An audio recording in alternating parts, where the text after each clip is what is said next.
సంధ్యావందనం చేస్తారో అటువంటి వాళ్ళు సమర్పిస్తున్నాం. సంధ్యావందనం ఎవరికి విధింపబడి ఉన్నది? శ్రోతలైన మీరు చెప్పండి. మిమ్మల్ని అడుగుతున్నాను ప్రశ్న. సంధ్యావందనం ఎవరికి విధింపబడి ఉన్నది? రామరావు ఉపరైనటువంటి బ్రహ్మచారులు అంటారని అనుకున్నాను. కానీ వ్యాసుల సందర్భంలో ఏం చెప్పాడు అంటే మానవ మాత్రునికి, ప్రతి మానవునికి సంధ్యావందనం విధింపబడి ఉన్నది. సంధ్యావందనము అంటే కొంతమందికి మడిగట్టుకొని పంచపాత్రాంతాన్ని పెట్టుకుని చేయడం ఒక పద్ధతి అయితే, ఆడవాళ్ళకు ఉన్నటువంటి సంధ్యావందనం ఏంటంటే సంధ్యాకాలంలో దీపాన్ని వెలిగించి స్తోత్ర పారాయణం చేయడం. మిగతా వర్గాలు ఎవరైతే ఉన్నారో వాళ్ళందరికీ కూడా సంధ్యా సమయంలో భగవంతుడికి సంబంధించిన నామాన్ని స్తోత్రాన్ని పఠించడం, ఆ సమయంలో భోజనాలు చేయడం కానీ భోగాలు అనుభవించడం కానీ వీటన్నిటిని పక్కన పెట్టి ధర్మచింతన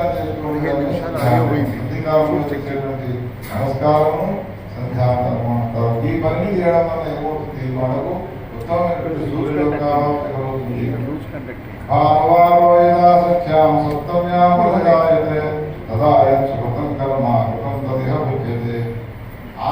నాడు కనుక ఒకవేళ సప్తమి తిథి వచ్చినది అంటే ఆదివారం నాడు కనుక ఒకవేళ షష్ఠీ తిథి వచ్చినది అంటే అది కూడా చాలా మంచి సుయోగమైనటువంటిది. ఆనాడు కనుక ఒకవేళ ఏ ధర్మాన్ని ఆచరించిన ధర్మాలను విచారం చేసేటువంటి వ్యక్తులలో ప్రధాన వ్యక్తి ఎవరు అంటే మిగతా దేవతలు మనకు కనిపిస్తారు, కనిపించరు. కానీ కనిపించేటువంటి దేవతామూర్తి ఎవరు అంటే భగవానుడు. ఆయన ప్రతిరోజు కూడా నమస్కారం చేయాలి. నమస్కారం చేయడం అంటే సూర్యుడు కాలంలో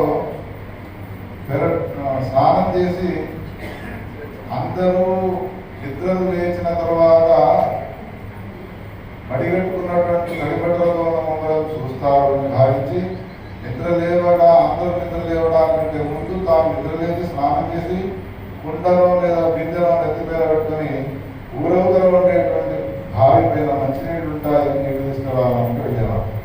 అప్పుడు సూర్యుడు ఉదయిస్తున్నటువంటి వాడు కనిపించేవాడు. ఆ సూర్యుడు పెట్టి నమస్కారం చేస్తున్నాడు. సంధ్యావందనం అదృశం అదృశం ఉదహార్య వేదంలో చెప్పబడ్డది. అదృశం అదృశం ఉదహార్య. ఉదహార్య అంటే నీళ్లను తీసుకువచ్చేటువంటి స్త్రీలు ఉంటారు. ఇక రాత్రి పూట